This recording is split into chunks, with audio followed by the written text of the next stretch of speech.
एक व्यक्ति अक्सर जब अपनी पत्नी से बात किया करता था तो वो अपनी पत्नी को उसके नाम से न बुलाकर किसी और नाम से बुलाता था। यही बात उसकी पत्नी को बुरी लगती थी, ख़राब लगती थी।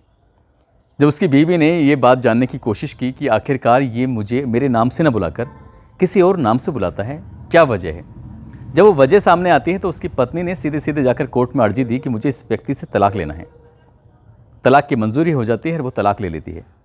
वो व्यक्ति फिर दूसरी शादी करता है। जब दूसरी शादी करता है तो ठीक यही समस्या दूसरी पत्नी के साथ भी आती है। दूसरी पत्नी को जो बुलाया करता था तो दूसरी पत्नी भी उसके नाम से ना बुलाकर किसी और नाम से बुलाता था तो वो नाराज़ होती थी। कुछ दिन के बाद दूसरी पत्नी भी तलाक लेती है और अपने घर चली जाती है। इसके बाद वही व्यक्ति फिर तीसरी शादी करता है और तीसरी शादी करने के बाद यही समस्या जो पहली दूसरी के साथ थी वही तीसरी के साथ आती है। तो तीसरी पत्नी भी उससे तलाक लेकर अपने घर चली जाती है, मायके चली जाती है। एक दिन इसी व्यक्ति की शिकायत थाने में पहुंच जाती है और जब थाने में पुलिस वाले से पूछताछ कर रहे थे तो पूछते पूछते पुलिस वालों ने कहा कि ठीक है, इत्मीनान से बैठ के तसल्ली से याद करो कि तुम्हारा कितनी महिलाओं से संबंध है। जब गिनती याद हो जाए तो हमें बता देना, हम किसी काम से बाहर जा रहे हैं। पुलिस जब गश्त लगाकर वापस आती है और उस व्यक्ति से पूछती है कि कितनी महिलाएं थीं, तो जो उसने संख्या बताई वो संख्या सुनने के बाद पुलिस वाले भी सबसे ज़्यादा परेशान हो जाते हैं। इसके बाद ये बात निकलकर इस थाने से पूरे शहर में आग की तरह फैल जाती है और जब ये बात महिलाओं को पता चलती है तो वो महिलाएं सबसे पहले डॉक्टर के पास जाती हैं अपना चेकअप कराने के लिए। बात कुछ इस कदर वायरल हो जाती है कि पुलिस को, प्रशासन को महिलाओं को शांत करना पड़ता है। उन्हें कहना पड़ता है कि आप तसल्ली से अपनी जांच कराइए, ज़्यादा हड़बड़ी में या ज़्यादा परेशानी में कुछ ना कुछ गड़बड़ हो सकती है। आज की कहानी वाकई अपने आप में बड़ी दिलचस्प है, रोचक है, परेशान करने वाली है, हैरान करने वाली है। आदाब, नमस्कार, सत श्री अकाल। मैं उस्मान सैफ़ी। आज की जो सच्ची घटना मैं आपको सुनाने जा रहा हूँ, ये सच्ची घटना है आंध्र प्रदेश का एक शहर है हैदराबाद और इसी शहर का एक इलाका लगता है उप्पल में 7 हिल्स कॉलोनी। दरअसल यहाँ का रहने वाला एक सॉफ्टवेयर इंजीनियर 5 अगस्त 2015 को अपनी पत्नी के साथ वो किसी काम से कंपनी की ओर से बाहर गया हुआ था। आउट ऑफ स्टेशन था तो उसे कई दिनों तक, कई महीनों तक उसे यहाँ से बाहर रहना था। उसने सोचा कि यदि घर में किसी को चाबी की ज़रूरत पड़ी तो वो चाबी अपने दोस्त को देकर चले जाता है। कहता है कि जब भी कोई काम पड़ेगा मैं तुझे फ़ोन कर दूंगा और तू मेरे घर को देख लेना। बस अपने दोस्त को वो मैसेज देके जाता है और उसके बाद यहाँ से सीधा चला जाता है। 17 अक्टूबर 2015 को जब वापस लौट कर आता है, वापस लौट कर आने के बाद एक ही बात थी जो मियाँ और बीवी दोनों को परेशान कर रही थी। वो सॉफ्टवेयर इंजीनियर अपनी पत्नी से पूछ रहा था कि जो 5 तोले की चैन थी वो तुमने रखी कहाँ है। वो कहती है तुम परेशान मत हो, घर जाकर देखना, वो मिल जाएगी। जब वो घर आते हैं, घर आने के बाद सबसे पहले उन्होंने उस सोने की चैन को ही तलाश किया, लेकिन वो घर के अंदर सोने की चैन मिलती ही नहीं है। अब वो पूरा घर इधर से उधर देख मारते हैं, लेकिन घर का बाकी का सारा सामान ऐसे ही रखा हुआ था, लेकिन वो चैन नहीं थी। अब वो सोने की चैन को लेकर वो उस दोस्त को फ़ोन करते हैं जिस दोस्त के पास चाबी रखी हुई थी। उस दोस्त से कहते हैं कि भाई जो चाबी थी, तुम यहाँ कमरे पे कितनी बार आए, कितनी बार नहीं आए। तो उसने कहा मैं तो कई बार आया, 1-2 बार मेरे दोस्त भी आए थे। तो उसने कहा मेरे घर से सोने की चैन चोरी हो गई है, तुम्हारे पास है तो तुम उसे वापस कर दो। जब उस सॉफ्टवेयर इंजीनियर ने अपने दोस्त से ये बात कही तो उसने कहा मैंने तो कोई चोरी नहीं की है। जब बात चोरी का कोई जवाब नहीं मिल रहा था तो वो परेशान होकर सीधा थाने पहुँच जाता है और थाने जाने के बाद कहता है कि साहब मैं ऐसे कंपनी की तरफ से बाहर गया हुआ था अपनी पत्नी के साथ, लेकिन जब वापस लौट कर आया देखा तो मेरी चाबी मेरे घर की सोने की चैन थी वो गुम हो चुकी है। और मैंने अपने दोस्त से पूछा तो वो इधर उधर की बातें कर रहा है।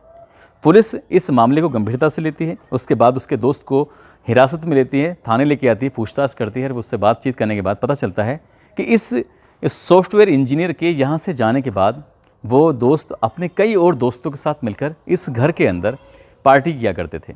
अब जैसे जैसे उसने नाम बताए वैसे वैसे सब लोगों को बुलाया गया और यहाँ पर जब एक व्यक्ति आता है जिसका नाम होता है मलकाज गिरी, जिसकी उम्र लगभग 31 साल के आसपास होती है, जो पेशे से ऑटो ड्राइवर होता है, उसको जब लाया जाता है, उससे बातचीत की जाती है तो वो पुलिस के सवालों के सामने ज़्यादा टिक नहीं सका और उसने वो 5 तोले की चैन पुलिस के हवाले कर दी। जैसे ही पुलिस के वो हवाले कर रहा था तो बातचीत करते करते पुलिस ने उससे कई सवाल पूछे। कई सवाल में उसने एक जवाब दिया कि हाँ सर बात तो सही है। बात कुछ ऐसी थी कि उसने 1-2 नहीं कई शादियां कर रखी थीं। उसने 3 शादियां की थीं और लगभग 15 अलग अलग जगहों पे वो चोरी कर चुका था। पुलिस ने इसी राज के बारे में जब जानने की कोशिश की तो जो उसने अगली बात बताई थी उसको सुनने के बाद पुलिस वाले हैरान हो जाते हैं, परेशान हो जाते हैं, सोच में पड़ जाते हैं कि वो कितना शातिर किस्म का इंसान था।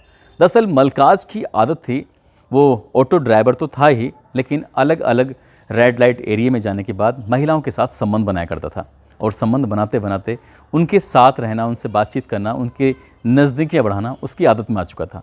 पेशे से वो ऑटो ड्राइवर था। इसी बीच में शादी हो जाती है। जब अपनी पत्नी के पास जाया करता था तो पत्नी के साथ भी वो वैसा ही व्यवहार किया करता था जैसा व्यवहार वो उन रेड लाइट एरिया में पड़ने वाली वेश्याओं के साथ किया करता था। पहली शादी छूट जाती है, शादी दूसरी और तीसरी, तीनों शादियाँ उसकी टूट जाती हैं, लेकिन उसने ये वेश्याओं के पास जाने आने में कोई कसर नहीं छोड़ता था, फिर भी उनके पास आता जाता था पत्नियों के छूटने के बाद भी। एक दिन उसकी सेहत गिर जाती है और वो बीमार होने लगता है। जब बीमार हो रहा था तब उसे डॉक्टर ने कहा कि तुम्हें कुछ चेकअप कराने हैं, और जब चेकअप तुम्हारे आ जाएं तो उसकी रिपोर्ट मुझे दिखाना। डॉक्टर जब उसकी चेकअप की रिपोर्ट देखते हैं तो वो खुद परेशान हो जाते हैं। दरअसल वो व्यक्ति जो था वो HIV पॉजिटिव पाया जाता है, उसमें एड्स की रोग अंदर घर कर चुका था, और जब ये बात उसे पता चलती है तो उसके पैरों तले ज़मीन खिसक जाती है। वो सोचने पड़ जाता है कि आखिरकार ये सब हुआ कैसे। दरअसल वो हुआ ऐसे ही था क्योंकि वो वेश्याओं के पास जाता था, अपनी पत्नी के साथ भी रहता था, अलग अलग महिलाओं के साथ वो संबंध बनाया करता था, और उसके लिए जो एक प्रिकॉशन होती है उसको वो कभी भी नहीं इस्तेमाल किया करता था। इसी के चलते जब उसे एड्स हो जाता है तब उसने बजाय अपनी बीमारी का इलाज कराने के उसने एक दिमाग में कुछ नई खुरापाती सूझ जाती है, और यहीं से वो शुरू करता है महिलाओं के साथ संबंध बनाने की एक होड़ सी उसके अंदर मच जाती है। जिस दिन उसको ये पता चलता है कि उसके एड्स की बीमारी है तो वो न केवल रेड लाइट एरिया में वेश्याओं के पास जाया करता था, बल्कि उन महिलाओं से भी वो संबंध बनाता था जिन महिलाओं के बच्चे उसके ऑटो में बैठकर स्कूल जाते थे, या कोई सवारियां ऐसी होती थीं। महिला यात्रियों को खासकर वो निशाना बनाकर इस तरह से कई महीने से लगातार इसका एक प्रक्रिया चल रही थी। कई महिलाओं के साथ कई बार वो संबंध बना चुका था। ये सब चल रहा था उसके बीच में, और ये एक दिन संख्या लगभग 300 के पार पहुंच जाती है। और जैसे ही संख्या 300 के पार पहुंचती है और सोने की चैन गायब होने के बाद ये बात पुलिस को पता चलती है, और पुलिस के माध्यम से यही बात जब मीडिया को पता चलती है, और मीडिया में जब खबर ये सुर्खियों में आती है, तो उस ऑटो वाले का नाम मिलकाज गिरी बहुत तेज़ी के साथ सुर्खियों में आता है, और वो सारी की सारी महिलाएं उसको लेकर परेशान हो जाती हैं जिन महिलाओं के साथ उसकी दोस्ती थी, जिन महिलाओं के साथ उसके शारीरिक संबंध बने थे। उसके बाद फिर डॉक्टर के पास महिलाओं का एकदम से रेला जाने लगता है, क्योंकि ऐसी जो वेश्याएं थीं जिनसे अन्य पुरुष भी संबंध बनाया करते थे, और अन्य पुरुष जो संबंध बनाया करते थे वो पुरुष अपने घर की महिलाओं के पास जब जाते थे तो कहीं ना कहीं महिलाएं अपने पति को भी शक की नज़रों से देखने लगीं, और पुरुष भी अपनी महिलाओं को शक की नज़रों से देखने लगीं। खासकर ऐसी महिलाएं ज़्यादा परेशान थीं जो अपने पति के अलावा और अन्य पुरुषों के साथ संबंध बना रही थीं। बड़ी संख्या में जब इस तरह से महिलाएं अपना HIV का चेकअप कराने लगीं तब ये प्रशासन में हड़कंप जैसी स्थिति हो जाती है, और इसके बाद फिर प्रशासन अपील करता है कि तुम लोग शांति बनाए रखो, जो भी है इसका इत्मीनान के साथ आप उपचार कराइए, इलाज कराइए, इसमें इतना परेशान होने वाली बात नहीं थी।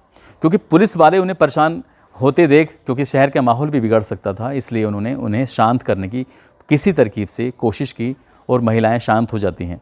हालांकि इन कितनी महिलाओं को एड्स की बीमारी पाई गई थी, इनका रोग पॉजिटिव पाया गया था, इसके आंकड़े निकल कर नहीं आते हैं, लेकिन आज तक की रिपोर्ट जो कहती है वो 300 महिलाओं की ही पॉजिटिव रिपोर्ट बताती है कि 300 महिलाओं को ये रोग पाया जाता है। दोस्तों, इस पूरे घटनाक्रम को सुनाने का उद्देश्य किसी को परेशान करना नहीं है, किसी का दिल दुखाना नहीं है, बल्कि आपको जागरूक करना है, आपको सचेत करना है, और ऐसे काम तो बिल्कुल ना करें जिससे आपका खुद का भी परिवार बिगड़े और किसी दूसरे का भी परिवार बिगड़े। जो काम इस ऑटो ड्राइवर ने किया था वो वाकई अपने आप में बहुत भयानक होता है। उसे कुछ बीमारी लग गई थी तो वो उसकी खुद की लापरवाही की वजह से लगी थी, ना कि किसी और की लापरवाही की वजह से लगी, और उसने अपनी इस गलती को बजाय सुधारने के दूसरी महिलाओं के साथ वही सब करना शुरू कर दिया।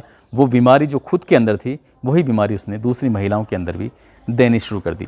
जाते जाते आज कुछ लोगों के जन्मदिन हैं, जिसमें दीदार सिंह है पंजाब से, अनुराग पाल हैं रीवा से, किंजल साहू हैं, आज इनके जन्मदिन है। इनको जन्मदिन की बहुत सारी शुभकामनाएं, बहुत बहुत मुबारकबाद। साथ ही कुछ लोगों ने नाम लेने की अपील की थी, जिसमें दिवाकर, मिथिलेश, तुलसीदास, श्याम मोहन, बादशाह खान, जगदीश सिंह, शहरोज, इमरान, इरशाद खान, अनीता शर्मा, ओम तोमर, नावेद खान, मदन राजपूत, प्रियंका, शिवांश सिंह, कुलदीप श्रीवास्तव, मोहम्मद उज़ैर, मोहम्मद अलीम, सुमन रानी, कविता वर्मा, लालू प्रसाद यादव, अनवर अली, अकरम सैफ़ी, अंसार खान, सुनीता चौधरी, आज़ाद खान, इन लोगों ने नाम लेने की अपील की थी। आप सब लोग अपना ख्याल रखें, सुरक्षित रहें। जय हिंद, जय भारत।